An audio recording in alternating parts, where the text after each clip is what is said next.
Hi guys, thanks for tuning in on the EDgun R3 30 caliber review. Thought I'd do a tabletop before we go out and shoot.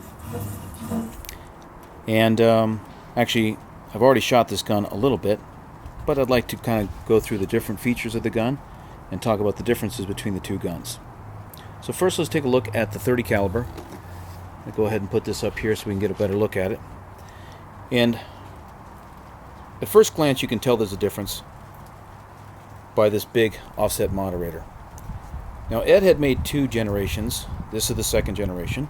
The first generation Ed gun had a few problems, namely they blew O-rings quite a bit. There was some issues with the valves breaking, and the hammer spring tensioner had to be tightened so much that it caused a little bit extra wear on the parts inside, because basically Ed had taken a 25 from my understanding and upped the power to basically turning it into a 30. So like all things that improve, Ed saw the errors in his ways and changed this gun to the second generation. The moderator pretty much still stays the same, but the big difference is that it unscrews, as we can see here.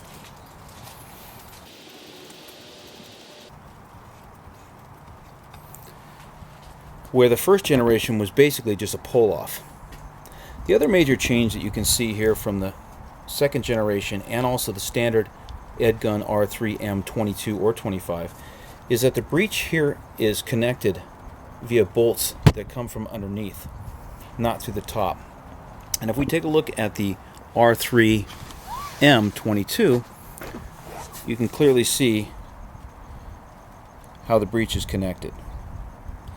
Now basically, those of you that are new to Ed guns, the way the system works is the barrel is connected, screwed into the back of the breech here.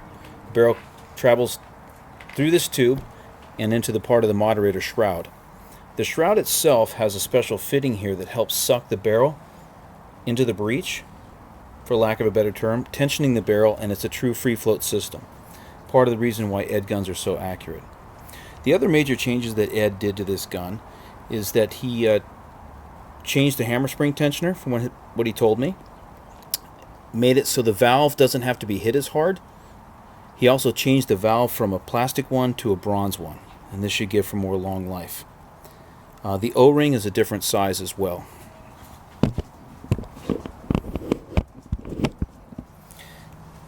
EDgun 30 calibers only come as a single shot. They don't have a multi-shot feature as of yet. If you take a look inside the breech itself, you see that Ed changed a couple little things here inside. Per my conversations with him, basically what he told me, if you look at that brass ring back there, what he did is he increased the surface area from 5 millimeters squared to 7 millimeters squared, and he perforated that brass tube all the way around. What that basically does is it allows the use of other pellets besides just the JSB, which is a short and fat pellet. So if any maker develops a different pellet later, the pellet won't get stuck into the breech. He said he needed that extra space in order to guarantee the power that was going to be with this gun in order to get the feet per second. The gun actually operates very smoothly, and other than that, it's pretty much the same gun as the standard R3, with the exception of the features that I've already covered. Ed still maintained a 20 MOA rail, and all the other features of the Ed gun are pretty much the same.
Hey guys, I wanted to show you this group that I had here.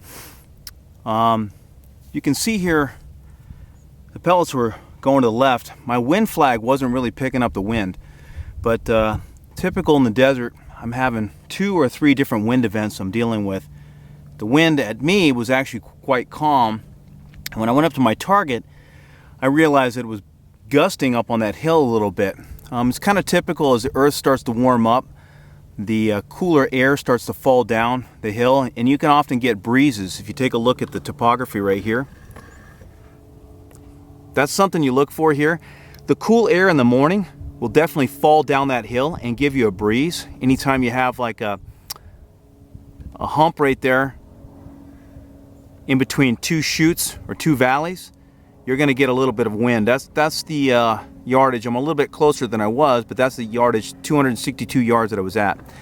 And I'm pretty happy with this group right here. Right here. That was kind of after I kind of figured out the wind. I heard it hitting the paper over here, excuse me, the cardboard, but I couldn't see it because I'm only using a 12x SWFA Super Sniper scope. This kind of work would probably be better for like a 24x, but hey, it's what I got. And I picked that scope because it's a little bit lighter to carry, and the Parallax goes down to 10 yards, and I plan on hunting turkeys in the fall with it. So that's kind of the reason why I have that scope. But anyways, you can see here, I call that an MOA. Let me put a key here so you guys can get a reference.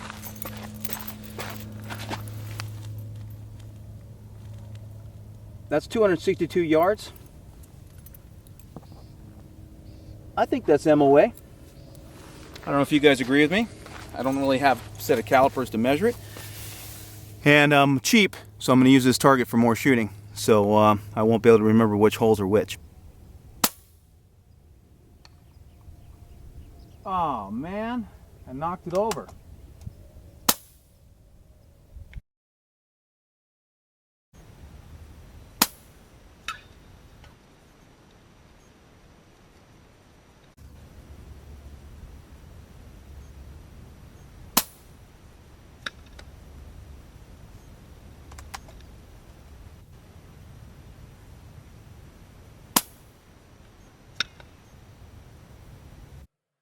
Well, that concludes the review video.